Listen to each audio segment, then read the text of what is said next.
Full Rules Podcast, episode number 7, with Dan Covel. This is a great episode and kind of a little mini milestone for me. They say most podcasts don't get past 7 episodes. So this is lucky number 7, and I couldn't be more grateful to have a guy like Dan on. He's had such a tremendous impact on me as a grappler and ultimately, now a coach. And anybody who knows me or takes the classes that I teach, you'll start to see kind of where I get it from, just in terms of overall philosophy and work ethic.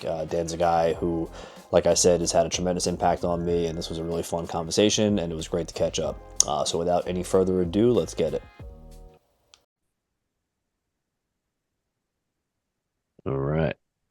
Dan, welcome. Good to see you again. Hey, good Um, to see you as well. so for most people listening, you probably need no introduction, but why don't you give us a brief kind of intro to those who might not know who you are? Uh, okay. my, my name is Dan Covel. I own and operate some gyms, one in Manhattan, one in New Jersey, Newark, currently. Um, I do jujitsu. That's it. How long have you been training? So you've been a black belt as long as I've been training. And when I first met you, your black belt was tattered to shit. And so Yeah. I assume you've been a black belt much longer than I've been training. How long have you been on the mats? So if you want to go back to like when I started judo as a kid. So it's been over 30 years. So being a Wow. black belt both, and then jujitsu, like so I started fighting MMA when I was still in high school, and then formally got into jiu-jitsu in 2002. In 2002, then yeah, I got my black belt in 2010, and so I've been black belt now for 14 years, close to Wow. 14 years, yeah, something like that, close to that, something like that. What so when you started MMA, that must have been like the early days of MMA. Like what was that like? Yeah, no gloves. There was no gloves still. So 99, there's no gloves. Um, and it was exactly what you would think it would be. It was, a lot of, state fairgrounds, military institutions, like things on bases and stuff that, they weren't using buildings. Um, it just, nonsense, total nonsense. The good thing about it is it's like you get to see it from, you know, with the seminal event in this country was what UFC one, right? They've been doing MMA in Japan and Vale Tudo, which is MMA. It's Portuguese for no rules in Brazil for a while. Prior to that, like in the 80s and the 90s and stuff. But 93 UFC, I think, is November of 93. And so fighting not too much longer after it started and watching, yeah, hot dog and a high five is how you get paid and stuff like that. And travel places and you would fight, and it really was a interesting set of circumstances because you had to ask yourself, what were you really doing this for? Because there was no there was no Conor McGregor type of fame, or you know UFC in Madison Square Garden, or UFC at some casino in Las Vegas. It was a funny story. It's like, think so UFC, I think it was like 36 or something like that, was held at the Mohegan Sun, right? This is how far the UFC has come, and MMA in general. They bring this full circle to the whole entire scenario. I was at the event there, see BJ Penn fight backstage and stuff like that. Before we went backstage, we were in the lobby. Now, in the lobby of this, in the Mohegan Sun, there was all the just fighters just roaming around and everything. Dana White was in the lobby. He handed me a stack of flyers. He had like a J.C. Penney suit on. Like this thing was like right off the rack. And he's like, here, hand these flyers out for me. So I was handing the I was working pro bono for the for the UFC, handing flyers out. in 2002 at an event that I bought tickets for to see the fights for people that I knew and things like that. So and then the backstage after the fights, the press conference was literally just a bunch of folding chairs with a handful of like people back there and people fighters and stuff. And there was the event that Rico Rodriguez, maybe it was UFC 39. I can't remember exactly which number it was, but Rico had beat Randy Couture for the heavyweight title, and they were bringing Randy out through the back past the press conference on a stretcher because Rico had broken orbital. That's So fucking crazy. from that to from my personal experiences to seeing the early iterations of UFC, not only on TV but being around in the events and stuff like that, to what they are now, it's a crazy juxtaposition to what Yeah. start out to what it is now. And what I always talk about when it comes to jujitsu, because I think jujitsu now is like more mainstream than ever, kind of like MMA. But the reason it's more mainstream because it is tagged along with MMA, and that's really the reality of the situation. And I always say Mm. that to people when they talk about jujitsu in context of just jujitsu in general. I go, listen, if you want to watch jujitsu, that's great, but it's really not a spectator sport. It's a great thing to do. I obviously made a career out of it. I love it, but it's not a spectator sport. So a lot of people are talking about, these guys should get paid more to compete in jiu-jitsu. Well, it's really kind of a 1-to-1 ratio. Whoever's watching, you get paid accordingly. And there seems to be more money going into the competitors' pockets now, which is great to see. But if you really want to fight, or if you really want to use jiu-jitsu and make money off that, you have to fight MMA. And I constantly remind people that. I go, like, that's where you would make the most amount of money. I go, that's really where you would put your jiu-jitsu on display and things like that. So that being the case, I go, you should consider what you're training for. And going full circle, what I said is like, I was fighting because I just loved testing my grappling, fighting, and boxing, everything along those lines. There was no money. there, there was Yeah. no money. There was no, and to the UFC in 2002 story was there was no fame either. Like you were just in the lobby with all the fighters and the president of the company handing up. So there was nothing. There was like no pathway forward to become like a household name or anything like that at ESPN.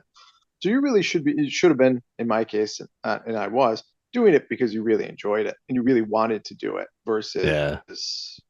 I don't know, whatever else for social media. Social media gets a bad rap, but that does seem like what people do a lot of things for. Now, secondary to their initial reasons of doing it, probably all the benefits they're getting from doing it. So that's good. But they got to be real with themselves. They should be sticking around doing it for exercise and the enjoyment of like actually getting better at a life skill versus like gonna, become whatever social media famous or some nonsense Yeah. like that. Yeah, for sure. So that kind of leads into the next thing I wanted to ask you. So like, what is your like overall philosophy when it comes to not just jujitsu or fighting, but I mean, just like combat sports in general? Because you've kind of had your hand in a lot of different martial arts over the years. And so like, what is there like a common unifying thread that you've kind of like formed over all that time? Yeah, so all combat sports and basically all combat, unarmed or armed combat, like even warfare, basically there's a Venn diagram that they kind of go over each other in a lot of ways. Angles matter, outflanking the person, getting behind the opponent, all those things matter. In especially when I'm teaching, we talk about it. I wouldn't say constantly, but I mention it probably once or twice a month. I go, it's like, listen, I love competing just strictly in grappling and jiu-jitsu tournaments. I love it. I think that in and of itself, the culture is unique and fun, and there's a lot of pros to it. But that is a very small part of what people are doing combat sports for. Not only myself, but people in general. You really should be like, so I've had a lot of people, especially since we're opened the new spot in Manhattan recently on 36, because of my partnership with Heinz Combat Sports, which is a famed Thai boxing program, and those guys are excellent, and we're very excited to be offering that inside of the same facility and everyone working towards the same thing because I don't want anyone to be a white belt in anything. In reality of the situation, you really shouldn't approach like you shouldn't just be like, I'm the guy that or I'm the girl or I'm the person that just wins tournaments on the weekend. Now that's fine, but doing a jiu-jitsu tournament to me is like a road runner doing a race on the weekend, doing like a 5K or a 10K or something. You just do it. The results are kind of what they are, but that doesn't mean you're going to stop training all of a sudden. Like the vast majority of what you're doing is training anyways, regardless.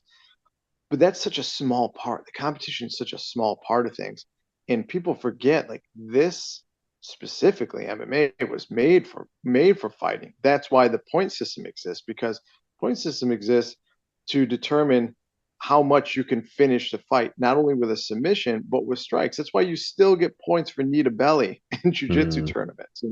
People, I, right. I think that you know I don't want to be like harping on the old guy stuff because now I'm an old guy comparatively, but that's why that stuff exists. And I think too many people lose focus of that sometimes. And again, you're getting ready for an event.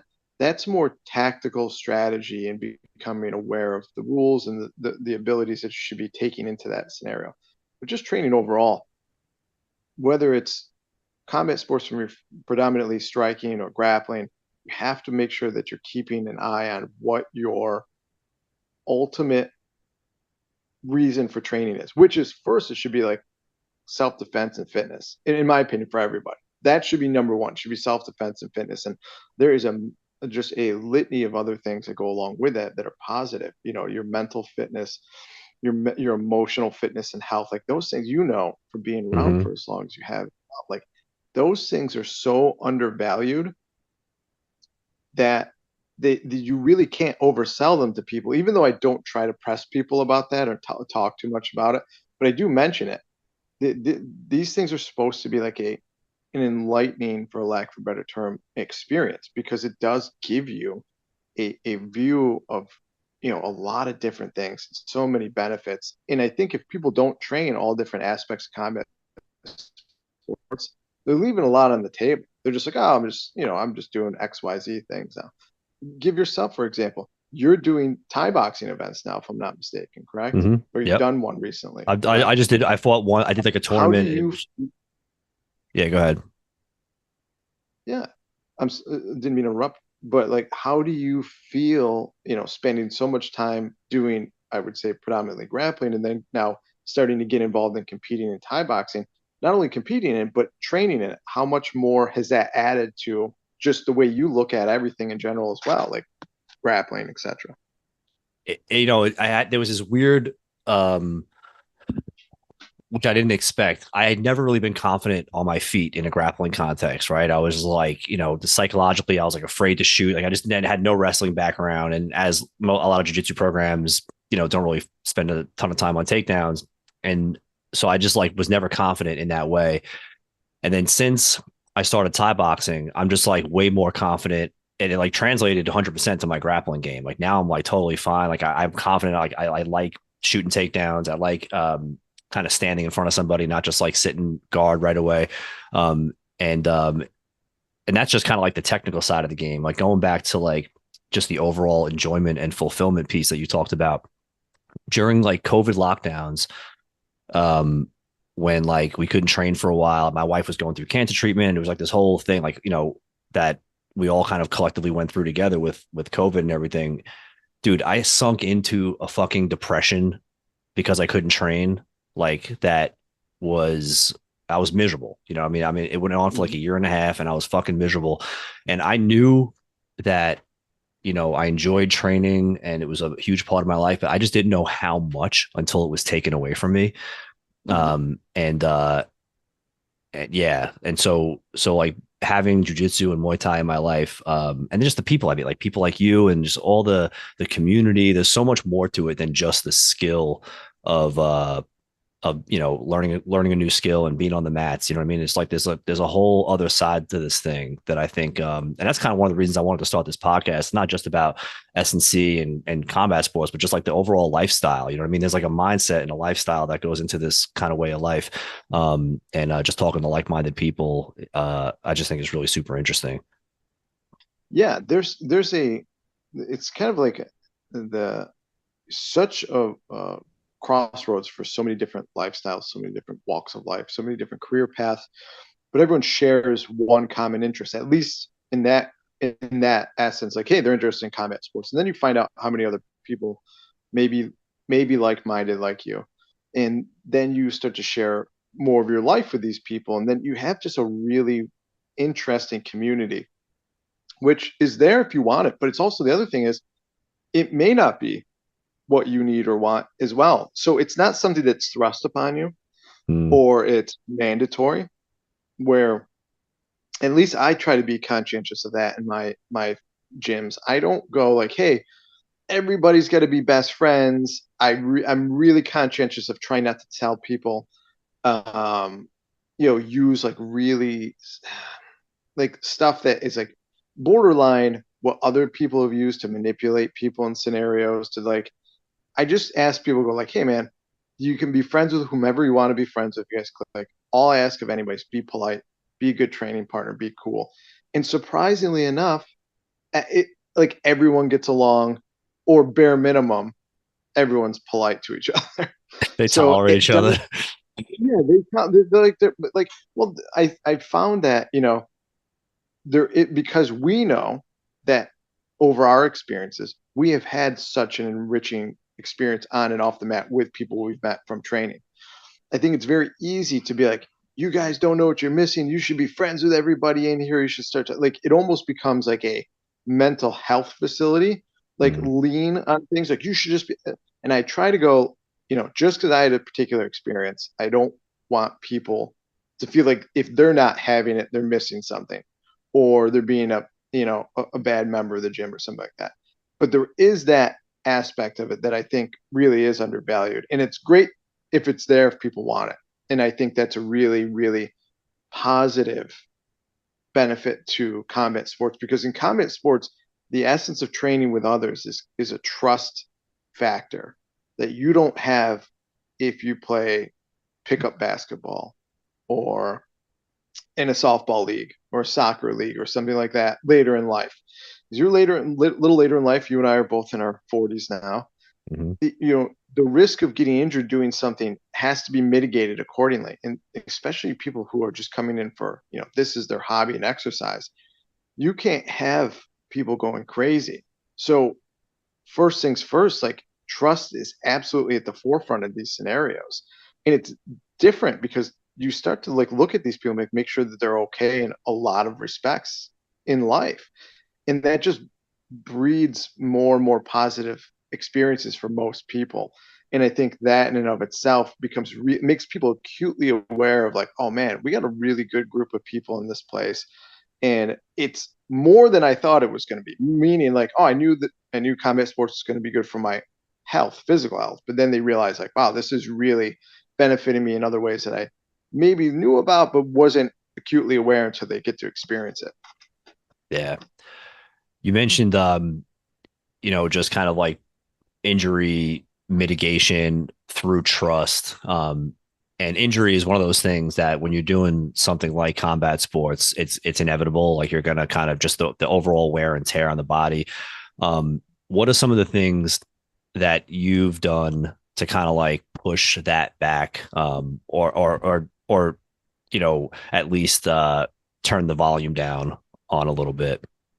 Yeah, especially me. I was actually just thinking about that because I climbed out of my sauna a little while ago, got in the shower, and it's today's Sunday, so it's my recovery day where I really don't do anything. I kind of maybe I'll go for a walk like I did earlier on my treadmill and things like that, but I'm not doing anything physically strenuous because I'm burning the candle at both ends Mm. physically. Absolutely, absolutely, because I'm training multiple times a day still, and it's exhausting. And there's a lot of overuse injuries that I have. I don't have a lot of traumatic acute injuries right now, knock on wood, and I rarely do. And I think the reason for that is because I do spend so much time off the mat doing conditioning as well. Now, that there's probably pros and cons to both, and I say to people all the time, like, it's true.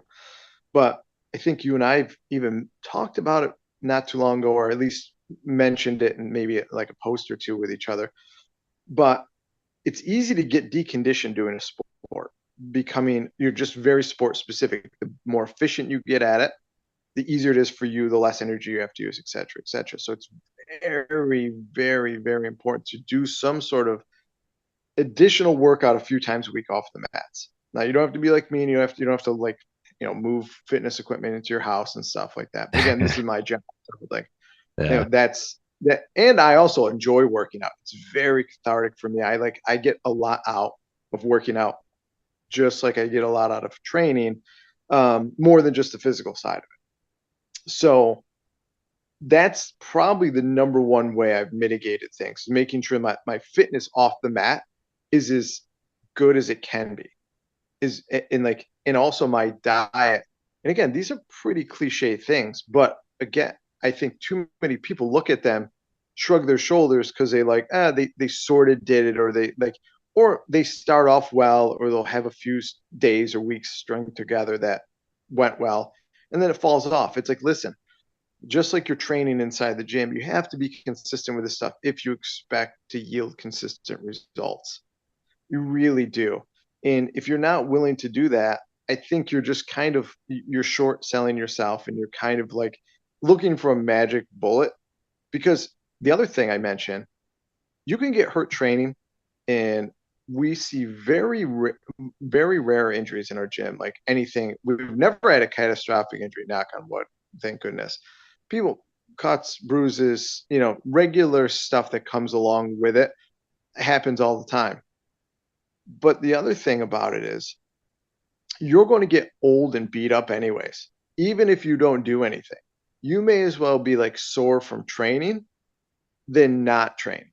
Is the one big thing that I remind people too. I go, so Mm. if doing an extra workout 2 a week to make sure that you can still run, jump, squat, etc., is going to make you a little bit sore, but you're still more capable, what's the trade-off here? You rather be sore from just being overweight or something, or like, it's also going to make you better when in your sport too. So that's the biggest thing. Hydration. Again, I think there's more science coming out about things at a rapid pace now. Right. So you started this podcast, which I think there's so many people with interesting things having to say. Now it's great to see so many podcasts, and at the same time, there's so many of them that are based around physical performance and science-based information now that it's like drinking out of a fire hose. But Hmm. I'll tell people, like, one of the things that people are doing once they start training is they forget how much they actually dehydrate themselves. Excuse me, especially when it comes to not just drinking fluids. And when it comes to dehydration, it's like minerals, the salt intake, et cetera, et cetera. I go, so you really be mindful of that. Magnesium, zinc, potassium, salt, all of those things. I really am. And again, I'm still probably underdosing myself for as much as I train. I'd probably feel better if I pumped up some of those to a certain extent. But yeah, those things really have paid dividends. I'm 42, and I train every day outside of Sunday, multiple times a day. So there's something to be said for that. And it's not like my family members are doing that. It's not like, it's not like a family full of Olympians or something like that. It's just being really consistent and really being mindful of the things that you need to do on and off the mats. Yeah. You so much to unpack there. For those people that know you, you Mhm. have a work ethic. I consider my work ethic pretty good. Your work ethic is like unparalleled. Okay. Like, so just to kind of touch on something Dan mentioned for those who might not uh, kind of be too tuned in, the better you get at a sport, right? The less energy you spend at a given task. And like there's a natural deconditioning that comes with that, right? And so what if you follow Dan on social media, you'll see he'll post like with like a consistent regularity, like noon gi, 7 p.m. Gi. And then in between that, or it's like it's a post with him on the rower while he's posting this, right? And this is like I've known you what, like 13, 14 years or something at this point, and like it has not waned whatsoever. It has been this consistent work ethic that entire time without fail. Even when like other schools would close, like we used to train at the same gym, and there would be closed for holidays or, fucking weather events or like terrorist attacks or whatever. And Dan would be like, open, Matt, we're open. You know what I mean? It was like never fucking failed, right? It was like so inspiring. So walk me through, like, what does, from like Monday through Sunday, like what does a week look like for you? Like in, Oh yeah, like jujitsu, strength and conditioning, the whole thing. yeah, absolutely. So so my day is very, it's to your point, it's really like if someone was trying to assassinate me, they wouldn't have to follow me for more than 2 days. They'd be able to get my schedule down, like, this guy doesn't really change anything, does he? um I get up, I do my conditioning when I get up in the morning. So whatever that conditioning is for the day, I do that first, and then I train in the morning at noon, typically at 11 or noon, depending upon what where I'm training or what I'm doing. Normally I train with my students, but once or twice a week I do spend at a facility somewhere here or there, training with other peers of mine, like other school owners, other gym owners, other just black belts in general, and things like that. To be one, not be responsible for opening the gym and things like that's how I always was at the gym that you and I used to train at together. Mhm. I always trained there because one, I wanted to be able to train. I liked being coached. I liked being working with like-minded people and being in a situation where I didn't have to worry about the place. It was just I came, paid my money, and then left. That was really like train with people and took off. So I train, I do my conditioning first, and then I train at 11 or noon, depending upon which day it is.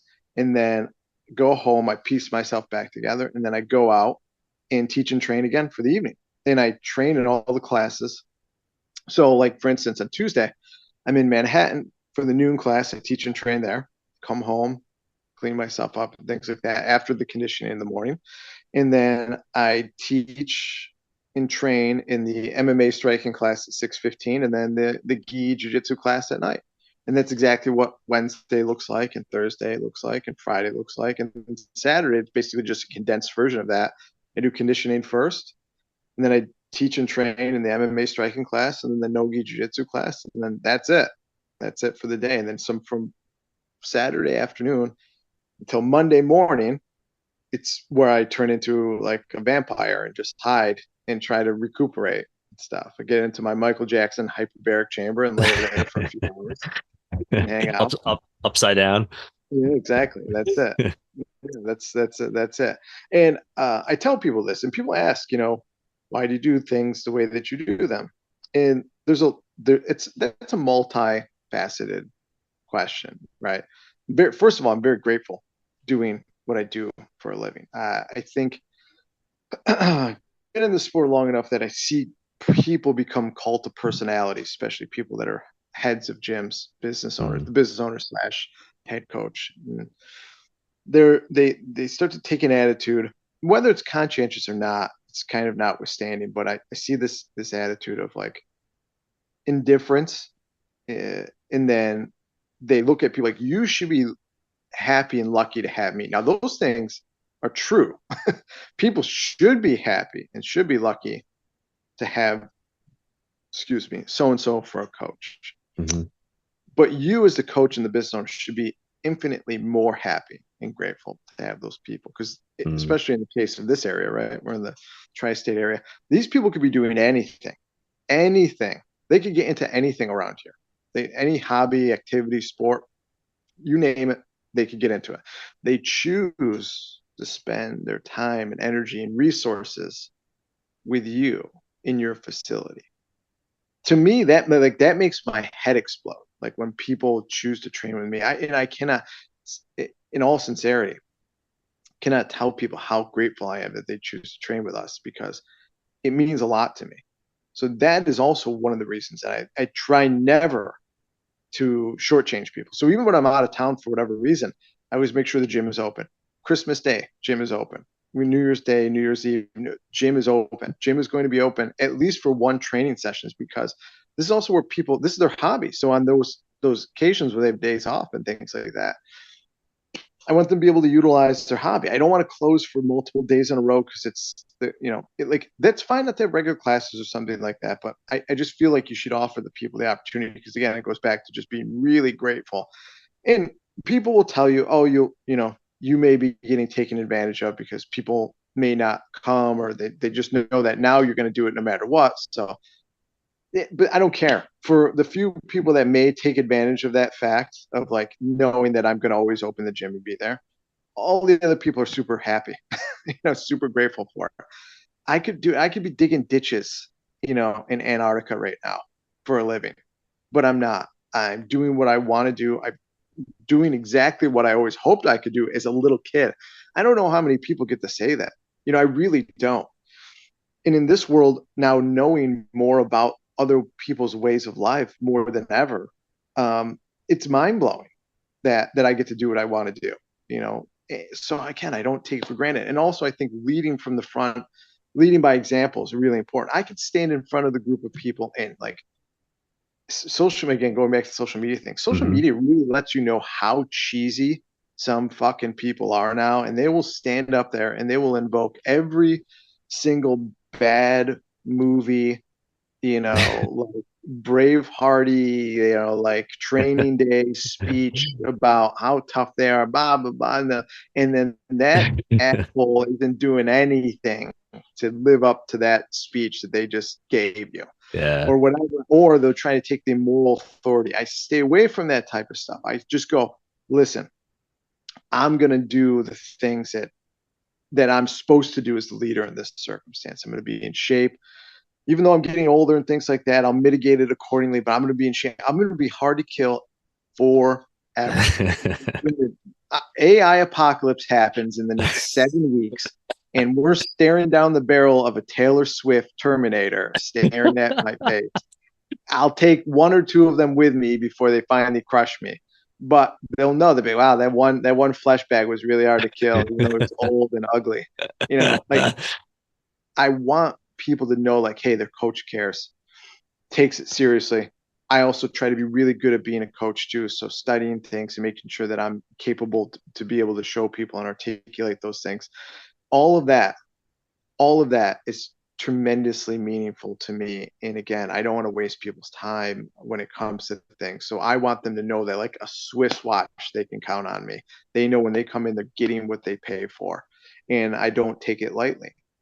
And that's the thing about when people walk into my gyms too. It's like I'm very like low key. I'm very low energy when people come in, typically because I'm tired, first of all.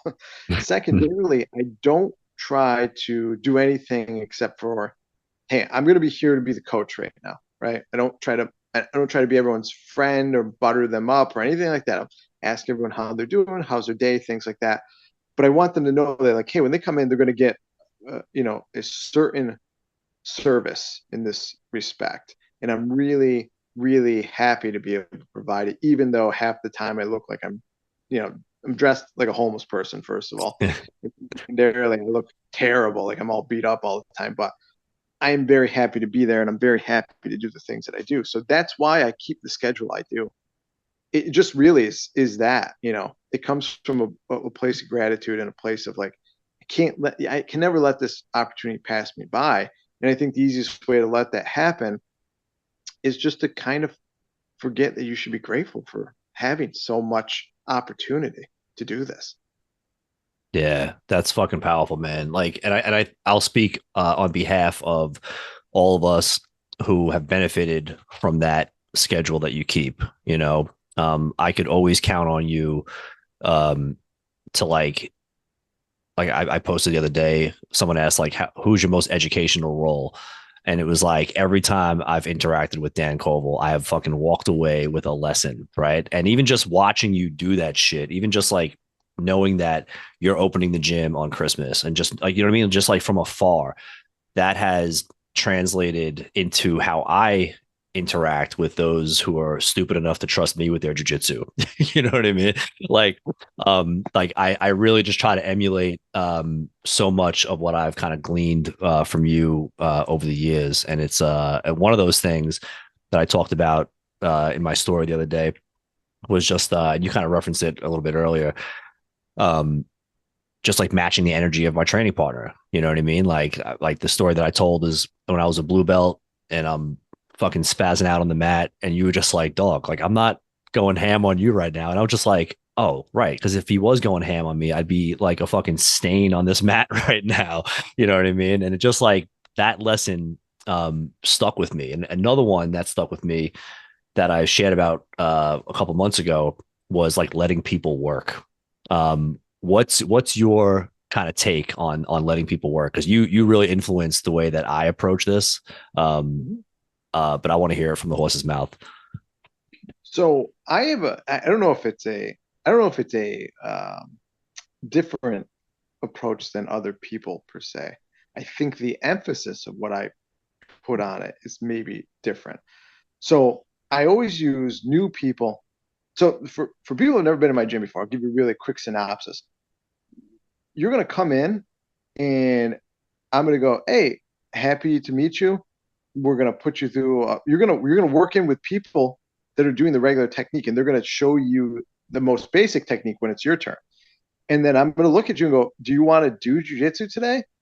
And they're going to be like, what? I'm like, yeah, because they're not. Some people are anticipating that, like new people, like, oh, I didn't know if I was like, yeah, I'm like, you're gonna learn how little you know today, and they're like, what? I'm like, yeah, you're gonna find out. I'm like, no one's gonna do any submissions to you, so there's gonna be no submissions involved at all. I go, but you're gonna learn how little you know today, and they're like, oh, okay. So to your questions, like I let people work out of whatever they need to work on. So if I'm the more experienced, more talented, bigger person, etc., I'm going to work on my offense and I'll take the person down, pass their guard, take their back, submit them, and stuff like that. Maybe we'll do that once or twice. And again, not like it's not crazy full speed or anything like that. Right. But maybe now the second or third time, maybe I'll put them in the same position that I submitted them from the first time. And again, more times not from in my first, I barely even try submissions anymore during practice. I'm working a lot with people and not only trying to control them and stuff like that, but letting them work Mm, their defense. That's the hierarchy of things, right? That's the thing. That's naturally how it's supposed to be. Because if you know nothing, you know nothing. And until you learn, you're never going to be good at anything. So this letting people climb around on you or try to be like pass like offensive mhm. oriented on you is not great. It's in my opinion, it's a terrible idea. And also it's a terrible idea just to only let beginners work with beginners. Now Yeah. it's just letting neophytes cannibalize each other. And like that's not great either. Cause that's not, it's like now who's like bigger and smashing people or who's like just maybe meaner in the scenario and things like that. I really think it's like you have to show people how little they know and then make sure that they start to work on their survival skills first of all, because that's the reality of the situation. Is like you know so little. Or even if you do, let's say you're a purple belt or brown belt, but you're in a room full of, like really great, more experienced people. Well, guess what? You're going to be working on your defense today, just trying to get things back to neutral. And you should be working Yeah. your grip, fighting your head position, things like that. You're not going to probably be working on your A game offense today. And why does that become different as a brown belt as opposed to white belt? I like that's how people teach. I don't know why they do it that way, but I go listen. I go, you're gonna be here. Then I tell new people, I go, listen, 6 months from now, there'll be new people that you're gonna be able to hold down and pass their guard, and you're gonna know which will seem like a textbook more knowledge than they know. So, but right now you gotta learn the fact that like you don't know anything, and you're just gonna have to learn how to survive. And that doesn't mean anyone does anything crazy to them. Like I say to our students, I go, listen, hold them down in side control, let them know, try to have them get their guard back, and then after a few minutes, try to have them escape your guard and things like that. Just the little games that anyone could be doing at any point, but Mhm. letting them climb all over you to work their game or whatever it is, or like pass, and then like my students know nothing will draw my ire quicker than if I look over at one of my students and then they're letting like some brand new person climb all over them like a jungle gym. I go, you're giving them the most false sense of security that you possibly could give them right now. I go, Yep. they're thinking like, oh, this is easy. I'm just beating up this guy. I go, you're not selling this Yeah. the way that it needs to be sold to people. I go, they shouldn't look at you, a person with color in their belt, and be like, I could just beat this guy up off the street. Like, what do I need to be here for? Yeah. That's not what you should be doing. Yeah. Nor, in my opinion, again, like it's fine to have beginner classes so people work with other beginners, but I don't disallow beginners to work with the advanced people. I think it's if you want them to be a good training partner, no matter who they are, you have to train with them and train them up. You're never going to get them to just like, who's going to teach them? The other blue belts? Like, no, you have to work with them to get them getting better. And you got to give them more energy and more effort and more technical prowess as you go. And like, you really are only going to develop that with them if you work with them. And that's my take. I know other people have different takes on it because I think everyone is always so worried about turning people off to it. But I always remind people, go, they came into a combat sports gym. What did they anticipate was going on in here? We're Right. not, it's not the, it's not the Fight Club scene where Bob has tits in the kitchen and they're all crying and stuff like that. That's, I think, some gyms are run, and that's how some people are. And again, like, it's not to diminish other people doing stuff. I just think it's like they could be doing so much better work than if they stopped trying to like take the fighting out of fighting Yeah. sometimes and just respect the fact that it's like, hey, this person's new. You're gonna have to deal with them with kids' gloves, and until you let them know, like, hey, don't do that, or this is gonna be bad for you, or like, see how easy I'm holding you down. Like, we got to get you more up to speed with things. They're not gonna know. The greatest teacher is experience, and until people feel those things, they don't. They just really don't have that context to operate out of. For some reason I forgot this, like, because it's all well intentioned, right? Like letting them work is like it comes from a good place. But I forgot Yes. this when I came up here. I was a brown belt, and I'm at a new school, and it's mostly white and blues, and like not even very like experienced blues at this point, right? Like they're just kind of like they just got their blue belt, and I'm like letting them fucking crank on my arms, and I'm wondering why I'm like fucking in pain, and you know what I mean? Like why am I so deconditioned? Because I'm not even training at this point. I'm just a fucking skin bag, letting them use Mhm. me as a grappling dummy. And then your voice popped into my head from way back when you said you're like I'm like the final boss at the end of a video game. The final boss Yeah. does not let you work. And I was just like, oh, of course. Like you have, if you want to beat that boss, you have to fucking adapt or die. You know what I mean? Like that's your fucking, like that's the end game. Yeah, and there's no, listen, I say this to people all the time. Having my students beat me up physically, catch me in submission or otherwise, for is your competitive ego may be annoyed by that for a hot second. I'm always happy about it. I don't care if it's my training partners or my students or something like that. That not only is that a really great teacher, but it also means that they're getting better. It's Mm, also meaning that they like again, whether you go back, I'm tired or whatever. Yeah, that's all true. Like you made two things to be true. You may be tired and you may have a long day and you made a mistake and you let them do too much stuff, but they also took advantage of the scenario. And that means they're progressing. That means they're at least recognizing things and they're starting to get like they're getting way better. It's like yeah, that's good. But it shouldn't just be these like, oh, you choked me. Now, listen, when Roger Gracie first moved to London from Brazil, he didn't have any training partners. And I always evoke this story. He had some white belts and a few blue belts and stuff like that. But Hodger still won world championships without a room full of tremendous amount of people. He would finish his training camps at Henzo's, but he wasn't spending the lion's share of his time there to get ready for things. But he would be like, so as people start to progress, you can go, listen, start on my back or started here in dominant position. I do that with my students all the time. Like first few minutes of the round, maybe I do all the things I'm going to do, et cetera, et cetera. And then I go, listen, I submitted you. How about you start on my back, or how about you start on mount? How about you start in, like head front lock position, things like that. It, that's not letting them work, but it's going because we're going to go live. But I'm starting from an inferior position just so we both get a little different wrinkle of the scenario. But yeah, laying there passively, letting someone use you like a jungle gym in like letting them submit you and think like that's not helping anybody involved. yeah, That's not helping anybody. It may help, and to your point, it's coming from a good place, and it may get them feeling like, oh, they can do certain things or their body starts to move around. But that's who their offense is supposed to be worked on against people they can actually work their offense on. And if the answer is, well, I can't work my offense on anyone yet, it's like, well, that means you need to work on your defense and getting things back to neutral more because you don't have any right to work on your offense because you can't do it. yeah. You got to earn that right. Yeah, you haven't done it. Like, what are you going to do? All of a sudden, like, just start throwing things out there that you're not good at. It's like, but yeah, well, if you let me do it, it's like, yeah, but that's the operative phrase. I let you do it. There's no Yeah, resistance. I go, that's not doing anything.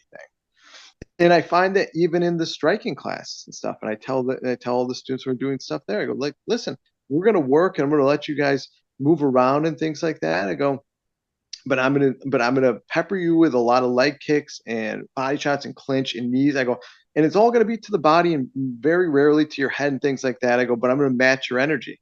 I go, if you start going ham, I'm gonna drop you. And I go, but ultimately, what you should be thinking about doing is like working on your defense and moving your feet and like all the stuff they should be doing when they're working with someone who's technically better than them. Right? Yeah. That's how it works. It's very cyclical.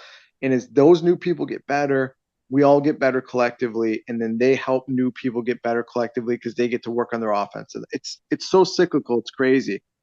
But I think Yeah. too many people try to turn it into this like, well, I don't want to put somebody off to it. It's like, well, jujitsu is not for them.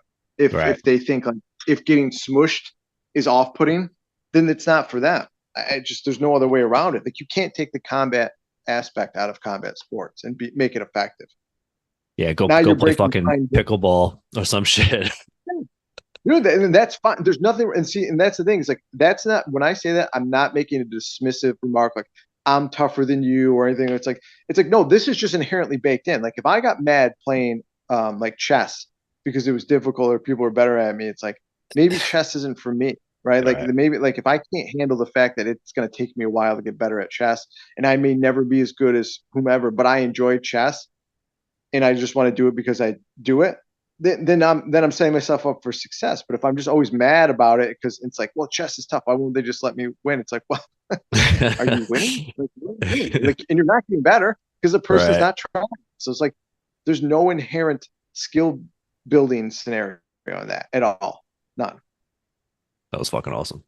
Um, you promoted I think two guys to purple belt this past week. Yeah. What can you walk me through like from like blue to black? Like what do you want to see for each of those levels of development? Like what do they have to in your room? Like what do they have to satisfy? And it can not just technical ability, but just like overall personality. Like what do they have to hit? So I like this is a I actually mentioned this to somebody the other day because I have a so going back to like everybody being different and and I respect the fact that everyone has different lives. So that's why the trust and the health and safety of students is like paramount. And I think that's why everyone bonds in certain ways together. I also do take into consideration people's lifestyles and what they're gonna like. You know, a parent comes in, they're like, "Hey, I got X amount of days to dedicate to this. I'm gonna come in as much as possible." I go, "Cool. I'm gonna hold you to that." Like meaning, so white to blue, it's like, listen, you got to survive these scenarios. Okay, you got to get used to surviving these scenarios. Can you now understand the gripping sequence you're looking for from the feet? Meaning, so I make it really simple for people. Like when you're on your feet, I go, don't even think about takedowns. Think about either getting a 2-on-1, an underhook, or head control, and that's the hierarchy. 2-on-1 is the easiest to get. Underhook would be the second and most dominant, and then head control would be the most difficult, but also the most dominant because a person's body will go where their head goes. So if I can control that, I'm controlling the scenario. I go, if we can just Mm, think about that versus we're moving our feet and moving their feet to off balance them, you're already further ahead. But then we'll talk about, at least having one takedown that they're competent in trying because we start all of our rounds from their feet. We're always diligently working on making sure people are competent fighting from their feet. And then understanding like what are the basic baseline scoring positions in neutral positions of jiu-jitsu on the ground. What is guard? What are the different main guards? There's closed guard, half guard, and then a variety of open guards. Now, do I expect them to know every different little open guard on planet Earth or different little half guard iteration and things like that? No, but if they can tell me like this is what closed guard is, this is what I'm trying to do. I'm trying to off balance. I'm using my center of gravity against their center of gravity. Half guard, what that is. Open guard could be single leg X guard, all those different things. They don't have to tell me that they know the matrix position exists, in open guard. They don't have to tell me that. And understand that and understand hip escaping in the most basic escape scenarios, bridging, bumping, hip escaping, regarding, trying to get things back to neutral. That's what I'm really looking for them to be able to show me on a consistent basis that they understand that from white to blue. So That's what I'm looking for. That those fundamental things that make grappling, especially jujitsu. Mm. And then blue to purple is like, now we're going to start to create an A game for you. We're going to start identifying things that you feel really comfortable doing, that you're gravitating towards. I teach in 2 week blocks, sometimes an entire month, meaning so this past week we spent very specific guard pass, some half guard on top. Next week we will spend the entire week on the bottom from that half guard passing position, working on defense and regarding and other things from those positions and stuff.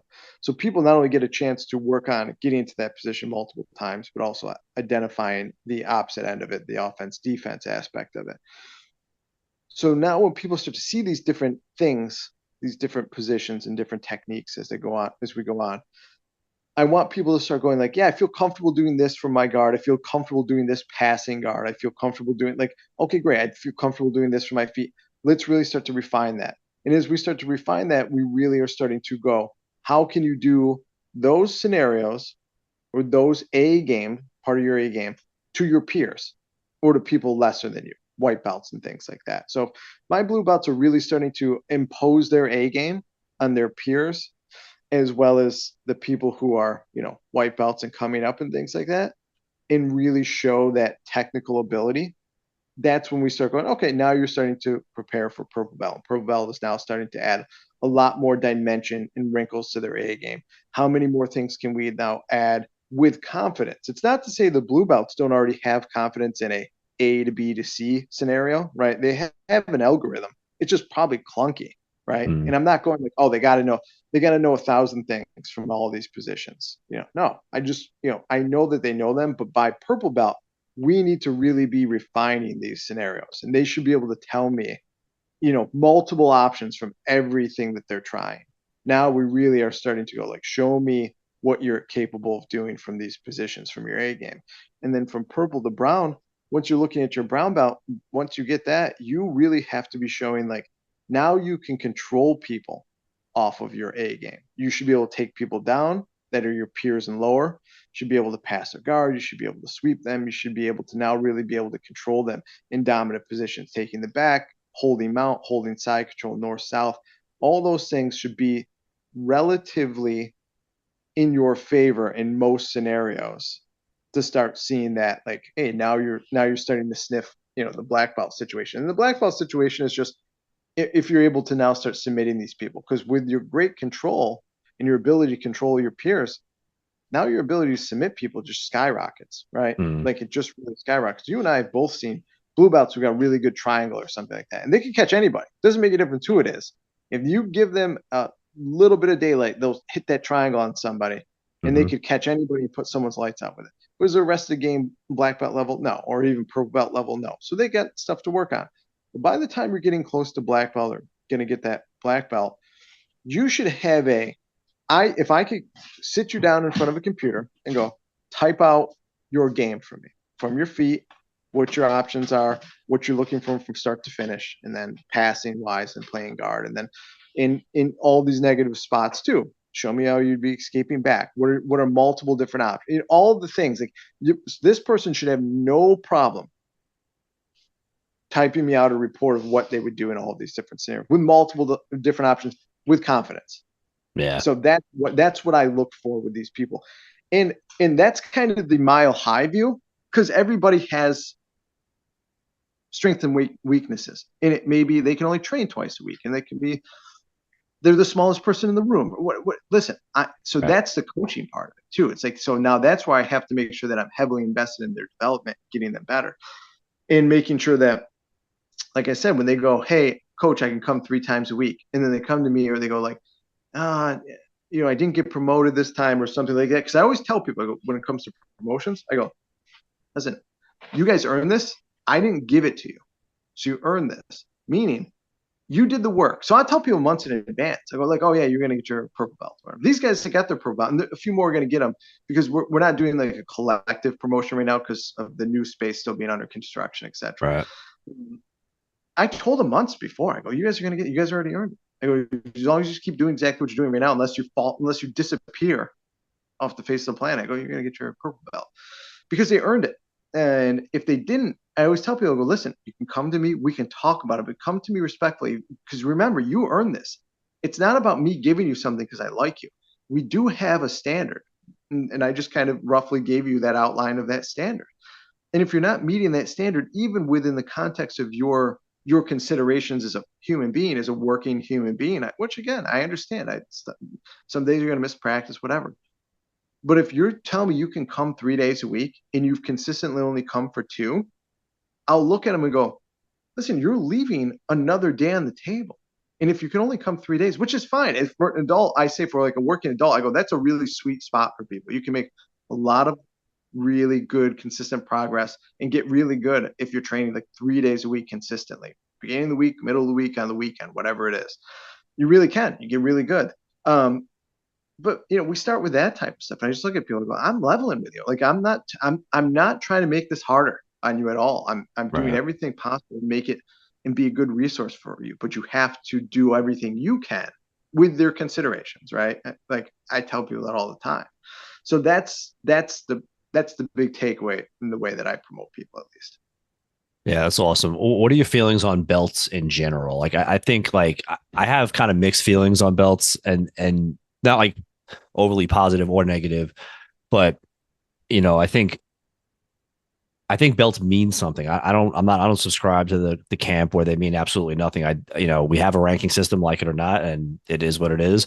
And I do think they symbolize something, but I also think people conflate too much to them. Like, what are your general feelings on belts?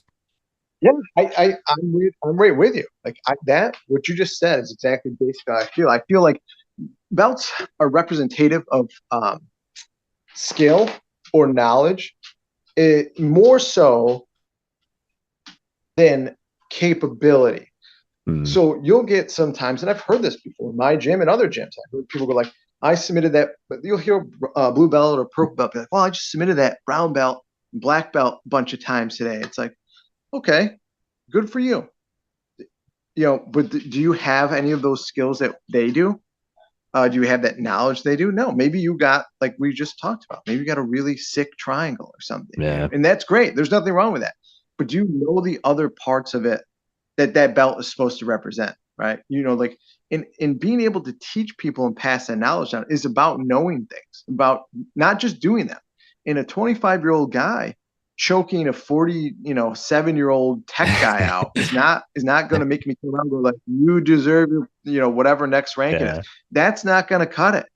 Like yeah, it's not going to cut it. It just isn't. Like so like your game's not well rounded. It's not dynamic.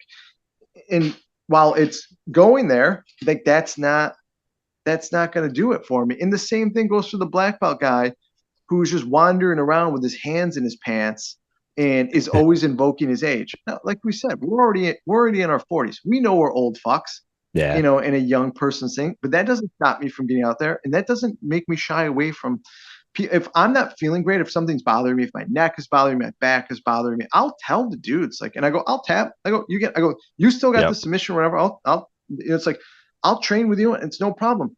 But that also, like, we know we're getting older in those circumstances, so you should just be on the mat training with people and not worried because you're a black belt, somebody lower ranked than you. Like, dude, who like, and honestly, they shouldn't put as much emphasis on it either. So right, that's kind of my point. It's like the belt is really indicative of knowledge as much as it is ability in terms of like, can you do it to everybody?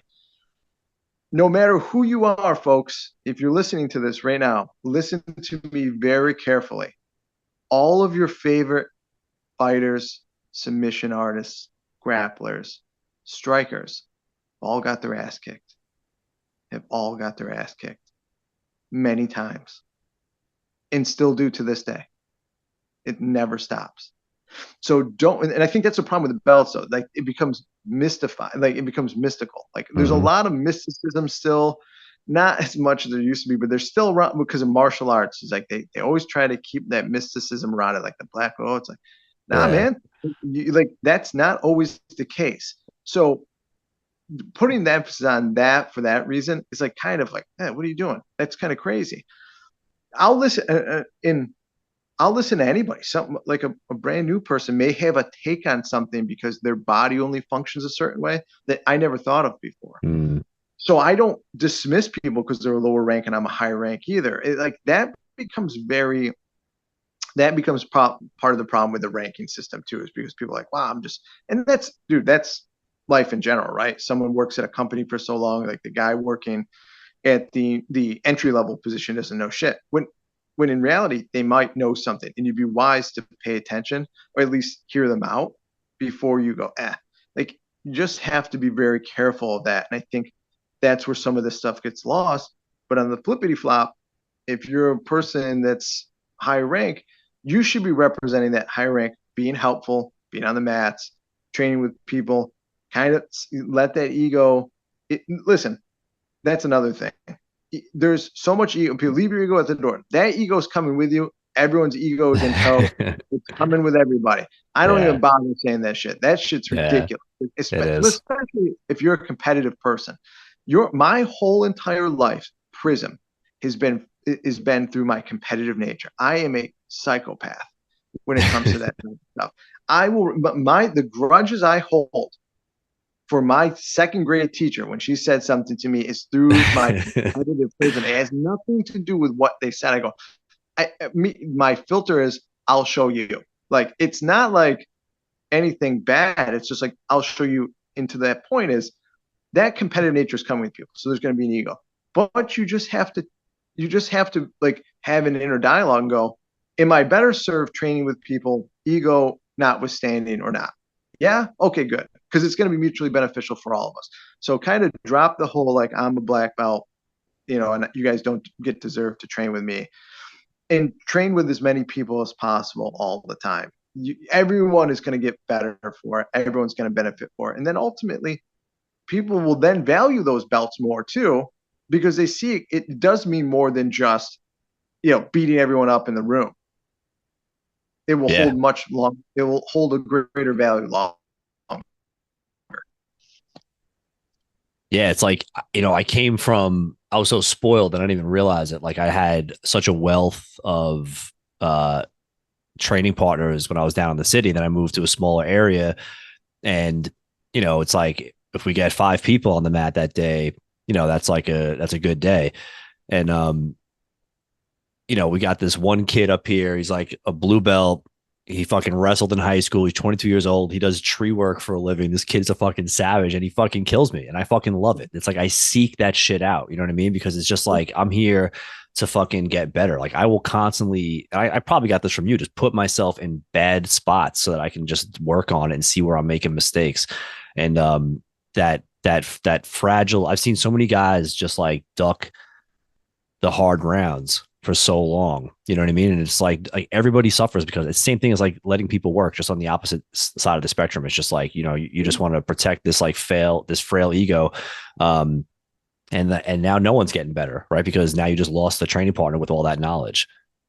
Yeah, you're just withholding things because you're too, as you hit the nail right on the head, too fragile emotionally. You're just like, oh, I can't. No, it's okay. It's going to be okay. No one's going to think less of you.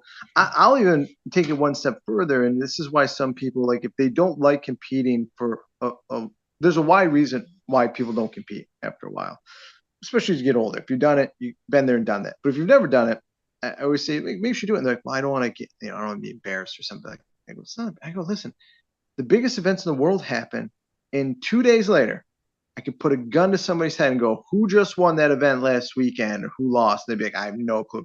That's Yeah. exactly my point.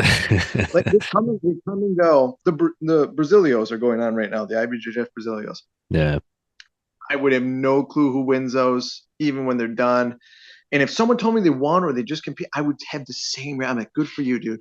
I'd be good for you. Like won or lost, I'd be good for you. I'd be happy just for them in general. Like I don't hold them necessarily in any higher esteem. If they told me their goal was I want to win the X tournament and they went out there and won it, I would be more happy about that versus them just telling me they went and competed and won an event because they set a goal and they did something. But my general overall feeling, like I don't go like, oh, I don't feel negatively towards the person, or I don't have like oh, you're crazy. I've lost, everyone's lost. It's part of it. It's not, it's how you become a winner. You really do need to learn how to compete and deal with losing, because you'll never just win and only win. And the people that only win eventually lose as well. Hmm. And then sometimes those people never step foot on a competitive field again because they don't deal with loss well. It's just part of it. You have to understand wins and losses are part of it. So to extrapolate that out to practice, it's just practice. Like no one is like, if someone does something good to you that they normally don't, that's helping them get better, and they're going to probably be more jazzed up to come practice. All you got to do is be like, I gotta do something better next time. Like Yeah. it's like you said, like it's self fulfilling. You look forward to seeing that kid, that the tree cutting arborist. It's like Yeah. he's probably great to have in the room. It's probably awesome. Like I just, it's one of those things that people just have to be real with themselves for a hot second. And if they are, I think they go, okay, it's not as bad. Or it's not whatever. It's et cetera, et cetera. That's also why I train with my students as much and as often as I do every day in all the different classes, because I want to show them, I go, listen, guys, if you do something to me, it's not the end of the world. I'm still going to teach, still going to train. Like you're going to all of a sudden not want to train with me because you did something that I showed you to do, worked. Right. I go, that's how it's supposed to go. I go, I'm happy. I'm like, that never makes me upset. It will never make me upset. So it's just those things that, again, you got to put some of that stuff aside. And to your point, when you don't have, high double digit training partner numbers in the room, you still got to make the best of it. Yeah. You talked about losing well. I remember a post. I just evoked this memory.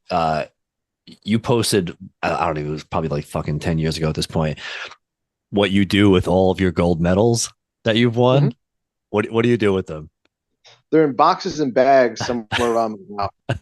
So then they're not adorned all over your house. They're under the bed somewhere. I don't even think they got a. I don't even think they're under a bed. I think they're in like different variant stairwells and basement places right now. Yeah. You know, don't get me wrong. I've won a lot of IBJJF major events as a black belt. I'm very proud of those things, and that's the lessons learned there are not the medal that they give you. So the Mm. medal is not something I necessarily want to like put up and look at. Like I don't want to do the Al Bundy thing. I don't want to like 4 touchdowns in high school history or whatever it is. It's not the way I look at things. Those lessons serve me well, but I'm never not going to train. And now that we're finally getting things back on track, I'm so excited to be able to start competing again on a regular basis to whatever capacity I want to, because I enjoy competing. So winning an event or losing an event does not dissuade my competitive nature, right? Mm. In past events, winning or losing those does not dissuade my competitive nature. If anything, makes me more psychotic to want to win more, just because I don't want to lose. So if that makes any sense, and I'm sure I Yeah. think a lot of athletes have said that they hate losing more than they love winning, so that's their bigger driving force. I Yeah. just always, and it's not even I hate. I just always want to win at everything, anything and everything. I just want to win it because that feeling of winning feels like progress in your life, right? So I think that's a tangible thing in life when there's so many uncertainties going on, and again, today probably more than ever, we're inundated with so much news and stuff that we can't. We are not big enough to fix. We're not big enough to do. But there is things in my life that I can control that make me go like, hey, I'm doing something. It may be just my thing, but it's my thing and I enjoy it. So I'm enjoying it. And that like wanting to win is always the goal. It's never some tchotchke medal, which again, the IBJJF medals are cool, like especially from the majors and stuff, but they're not like I don't put them up. I'm indifferent to that stuff. I want to be a winner just like everyone else wants to be a winner in life. And that takes a lot of effort. But those medals and things like that, those don't serve me any purpose because that event already happened. It's not happening again. Like we're not replaying that. Like so your effort to go forward is much more important than anything. And it absolutely has to be internal. It can't be some external thing like winning so that you can eat like a meal. Like on Sunday, I eat whatever I want anyways. Like, you know what I mean? Like I do whatever I want. I don't like it's that type of stuff, like wanting to compete and stuff, zero interest in what I get from it from a physical standpoint, like a representation. It's all about the lessons learned. And that's the other thing. And I'm sure you probably remember these posts and things like that, but it was always funny to me. So anytime the IBJF was in the city and I'd compete, I'd do it, win my event, whatever it is. And then, because they were typically on Saturdays when we had Mhm. class, I would tell the students, I go, listen, I'll still train with you guys afterwards. I go, you just got to give me a little times difference, et cetera, et cetera. And they're like, okay. So then we would just go have class later. We would just train later. We wouldn't have class. I would just have like an open mat, and I train with everybody. And I'd bring the medal there, and I'd be like, listen, this is a representation of all of our focused effort together. Like I'm not capable of doing this without any of you guys, and vice versa. And so I go, but I'm also not going to shortchange you. So all the Brazilian dudes would always laugh when I'd see them at the gym. They'd be like, you know, why are you doing that? Why are you doing that? Be like, because guys, I'm going to let you in on a secret. You don't get paid to compete in jiu-jitsu. Like even when you do, I go, that's not really the reason you're doing it. Great. Anyone that wants to offer me money to do something I'm already going to do, absolutely. But I get paid to teach, and I get paid to be like a gym owner, like and provide a service. So if I can go provide the service after the fact, I'm going to do it. If they're willing and able to train afterwards, my students, I'll always do that with them. I'll never go, oh no, we can't do. No, they're into it. Go. I totally forgot about that. I totally forgot that you would open up the gym for open mat after a competition. That's like the most gangster shit. I fucking bet dollars to donuts that of all the hundreds of people that competed at that event and any of those events, none of them did that. Like not one person went to an open mat after Probably not. competition. I fucking like not one. That's fucking awesome. No, Dude, listen, I'm sure some would, but they didn't. yeah. Yeah, would and did are light years apart. Um, Agreed. so we've been rocking for like an hour 15, man. I'm really appreciative of your time here, man. This has been phenomenal. I want to ask three rapid fire questions. You just give me a yay or nay. Go for it. New Queens of the Stone Age album. Yay. Fucking awesome, right? Yeah. It's Hey, you so only good. wanted one word. Say I again? think I said you only wanted one word. Yeah, I think it's great. Yeah, Listen, John yeah. Cena doesn't do anything badly. From Caius to them Crooked Vultures to all the Queens albums, they're Yeah. fantastic. I'm a huge fan. That guy can't do wrong, in my opinion. Same, dude. It reminds me a lot of Lullabies to Paralyze. It has that same kind of like the like musically, like the lyrics is like it's just a different level, but like that it reminds me very much of Lullabies. Um, Wrist locks, Love him. I love love him them. because it shows you. And again, this is supposed to be one word, but just to No, go it's on, fine. Let it rip. I do that. You can ask everyone. I do them on people all the time because I show them the reason that they're valuable is because they've done everything right to defend everything else. Right. Meaning, I don't do them from like open space. I do them after like from the back or side control and stuff like that because they're defending all the other stuff appropriately. And they go, oh, that one last thing. They go, oh, I forgot about that. I go, yeah, but the reason you forgot is because you were doing everything else right. I go, so that's Yeah. good. Yeah. They just have like a fucking arm hanging Yeah, out, and but you they were just barely doing it, and that's the only thing we caught it. I go, yeah, but you defended the choke and all the other stuff correctly. nice. Car jitsu. Dude, I saw people send me shit like that, and I go, what's going on in these other fucking countries? I go, what's going on in these other countries? I go, listen, give these people a little more freedom to do something besides this nonsense they come up. Car jitsu. Now, these are man, listen, I don't know. I don't know what these people are up to. Get into a already standardized sport. Car jitsu, and this is no offense to the CrossFit community, but this is like stuff like that is like CrossFit. It's dudes and females who were athletes in other events, and they either stopped playing those and wanted to still be competitive in something that really wasn't competitive. So they picked up something else. Now CrossFit has a tremendous amount of athletes, and I'm sure car jitsu does as well, but it's just an avenue versus something that's already established, which I don't like. What are we doing here? Like, I Yeah. don't understand. Jiu-jitsu. I don't know what we're doing here. I feel the same way. I get like like civilians like who have never done a combat sport, like and like family members and just like cousins I've never met, just will just DM me like just random jitsu clips all the time. Like I'm supposed to be like, oh wow, this is cool. I'm like, this is the dumbest shit ever.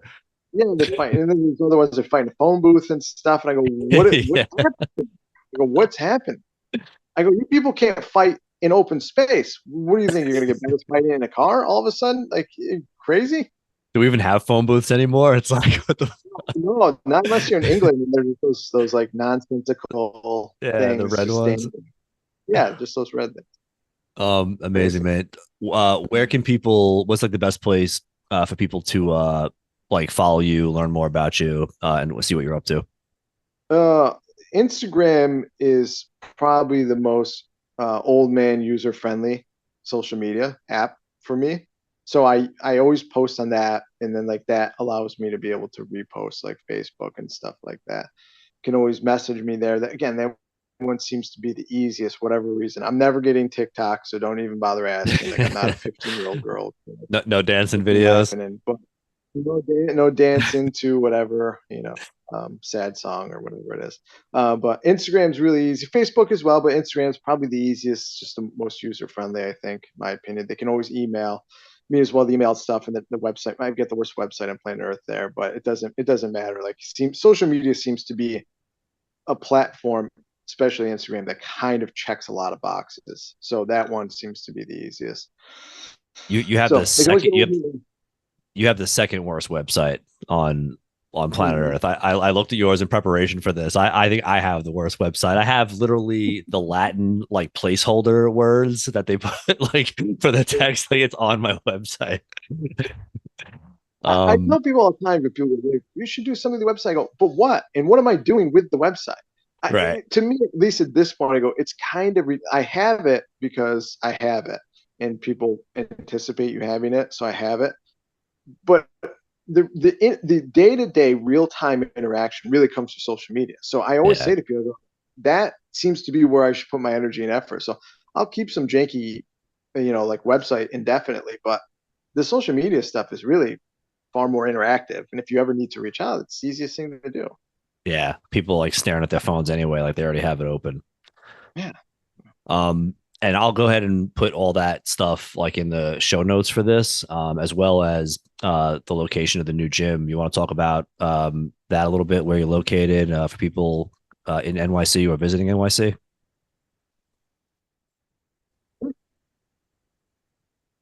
Yeah. So our new gym is now open for business. It's on 36, so it's 360 West 36th Street. So it's in between 8th and Ninth. It's very easy to find, especially if you were coming through Penn Station. It's literally 3 blocks up and a half a block over.